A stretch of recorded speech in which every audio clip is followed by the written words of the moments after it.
Bienvenue à la capsule sur les vecteurs, donc notamment la projection orthogonale de vecteurs. C'est une courte capsule.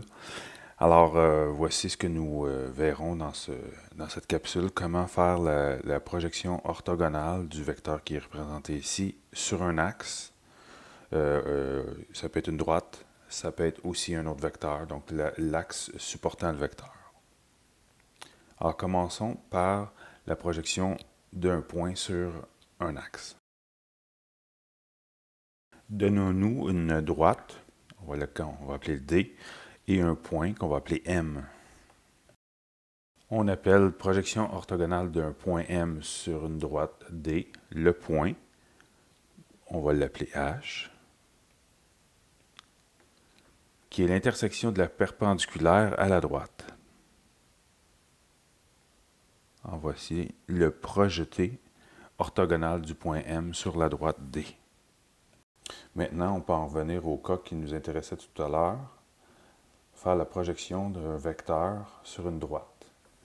Alors, la projection orthogonale du vecteur V est représentée ici, est représentée finalement par l'origine A et l'extrémité B. C'est le projeté orthogonal, donc la projection orthogonale du point A en un point A' et du point B en un point B', ce qui va nous donner un vecteur projeté A', B', que voici représenté.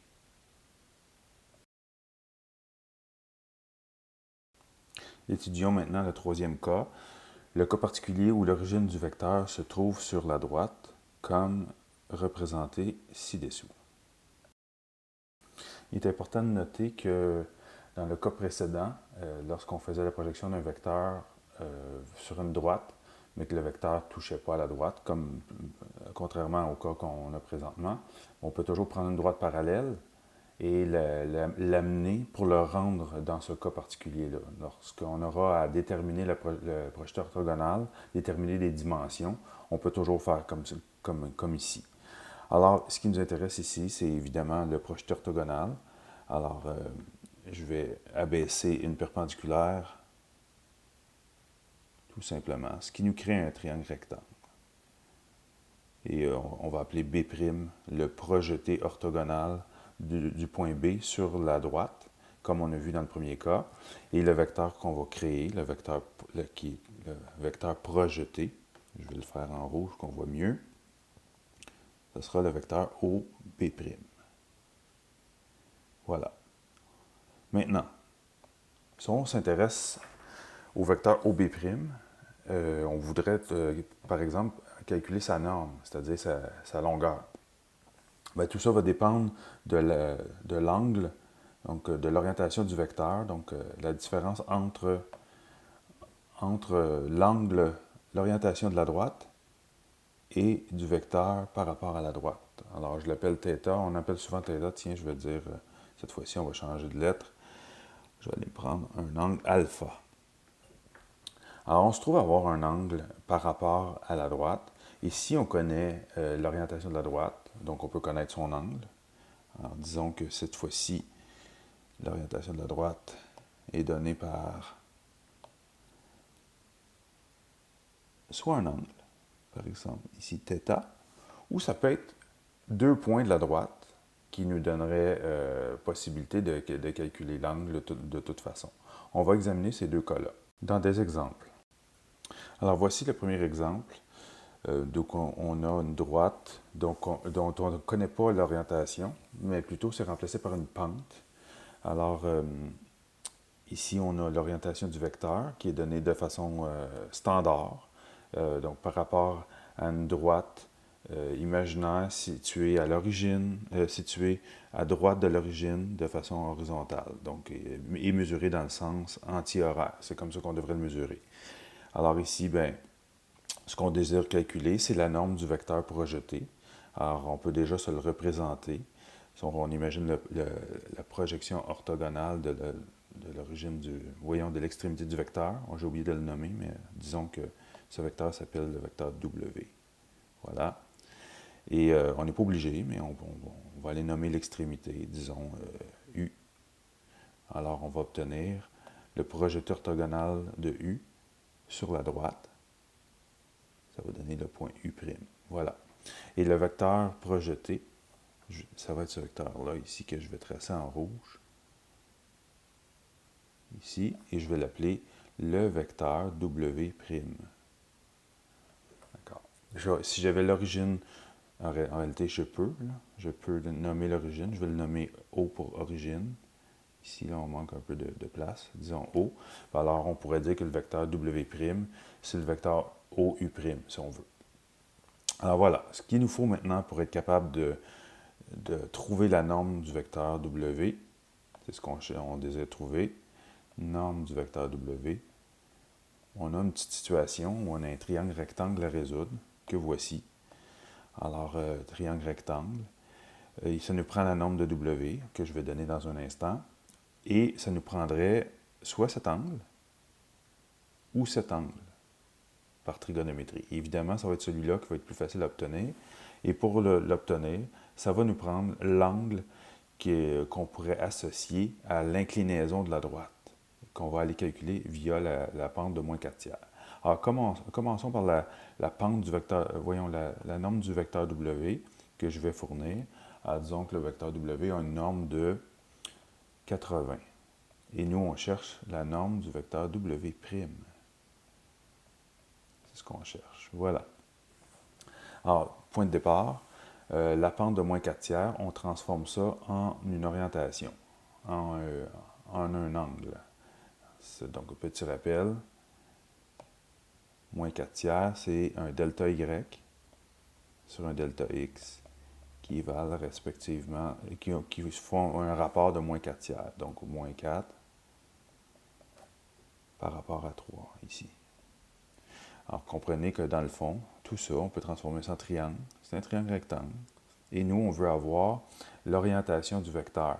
Alors, l'orientation de la droite. On veut avoir l'angle qui serait situé ici, que je vais appeler θ. Alors, pour cet angle, disons qu'il serait là, θ. Ce serait l'angle qui serait ici, qu'on forme à cet endroit. Et donc, c'est équivalent à celui-ci parce que ce sont des angles opposés par le sommet. Alors, tout ce qu'il faut faire, donc θ, on va prendre évidemment les mesures, la valeur absolue. On va dire que la tangente de θ est égale à la valeur absolue de moins 4, donc 4, donc côté opposé, sur adjacent, 4 tiers.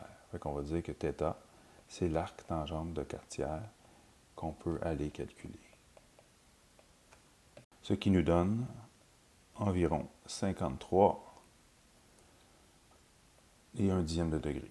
On va s'arrêter là. Bon, si je vais le disposer dans mon... ici, j'aurais trouvé 53 et 1/10 de degré à cet endroit. Ce qui veut dire évidemment que ça, c'est son supplément. Alors, 180 degrés, donc moins cet angle, nous donne 126 et 9/10 de degré environ. Alors, on va aller reporter cette mesure que nous venons de trouver, le 126,9. On va aller le reporter en haut, là où j'ai tous mes angles qui sont rassemblés. Alors ici, j'ai un angle de 126,9 degrés. Et comme j'ai 249 de là jusqu'à mon vecteur, bien là, je peux aller calculer la partie restante ici. Or, en réalité, ça ne nous intéresse pas du tout. Ce qu'on désire obtenir, c'est cette mesure qu'on a ici à l'intérieur. C'est celle qui nous permettrait d'aller résoudre le triangle. Alors ça, pour la calculer, c'est là qu'on va ramener le 53,1 degrés que nous avons en bas. On va la ramener ici, 53,1 degrés, que nous avons là. Alors, on sait quoi? On sait qu'on a déjà, donc c'est bien important, là je vais zoomer pour qu'on regarde comme il faut la situation. On sait qu'on a déjà, suivez ici, un angle de 180 degrés ici, un angle plat, bien sûr, c'est la droite. Ensuite de ça, on a 249 de là à là, d'accord? On connaît l'angle de 53,1 degrés. On peut donc aller déduire la partie qui reste ici. Alors, dans une deuxième représentation simplifiée, donc j'ai enlevé des choses pour que ce soit plus évident ce qu'on a à faire. On s'aperçoit bien qu'on a l'angle de 249 degrés qu'on avait au départ. On a l'angle de 53,1 degrés qui se retrouve ici. Alors, on a épuré, on a gardé seulement ce qui est essentiel et on s'aperçoit donc que le seul angle manquant pour obtenir un angle complet de 360 degrés est celui qu'on cherche. Alors, il suffit de faire 360 degrés moins la somme des deux autres. Alors, on va nommer l'angle qu'on cherche. Disons qu'on va l'appeler alpha, cet angle, alpha. Ainsi, alpha égale 360 degrés, duquel je retranche les deux autres, 249 et 53,1 degrés. Ce qui va me donner environ 57,9 degrés. Bon, parfait. On est prêt maintenant. Revenons à notre problème de base. Alors, déterminer la norme du vecteur W' consiste à déterminer la mesure du segment OU' dans le triangle OUU'. Alors, on a déjà un angle, on a l'angle de 57,9 degrés. Alors, par rapport à cet angle que nous voyons ici, là, donc par rapport à l'angle qu'il y a là, le côté dont nous désirons obtenir la mesure est le côté adjacent. On connaît l'hypoténuse. On est en pleine trigonométrie du triangle rectangle. Alors, dans ce cas, on va dire que c'est le cosinus. Alors, le cosinus de l'angle de 57,9 degrés va nous donner le côté adjacent, qui est exactement ce qu'on veut. Donc, la mesure du segment OU', qui se trouve être la norme du vecteur. Sur le côté, sur l'hypoténuse, qui est la mesure du segment, du segment OU, c'est-à-dire le vecteur W. Voilà comment on fait. Et puis, ben, pour ça, ben, il suffit maintenant d'aller remplacer et on calcule. C'est-à-dire le cosinus de 57,9 degrés, la norme qu'on cherche. L'autre norme est donnée, c'est 80. Alors, on voit qu'il suffit de multiplier de chaque côté par 80. Alors, on obtient que la norme du vecteur W' est égale à 80 fois le cosinus de 57,9 degrés. C'est-à-dire d'environ 42,51 unités. On n'a pas spécifié l'unité ici, et c'est environ, c'est un point de calcul exact. Alors, on va s'en charger notre symbole pour une approximation. Voilà. Alors, je vais traiter le cas le plus complexe, c'est-à-dire là où on a une pente, au lieu de travailler avec un angle déjà fourni. Alors, j'appelais ça l'exemple 1, mais j'ai décidé que finalement, ça allait être le seul exemple parce qu'il est complet. Voilà tout ce qu'il y a à savoir sur la projection de vecteurs. On va avoir différents calculs à faire.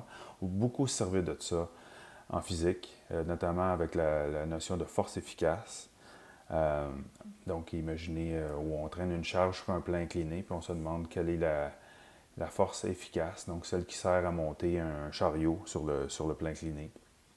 Donc, on va se servir de ça extrêmement souvent. C'est tout pour cette capsule.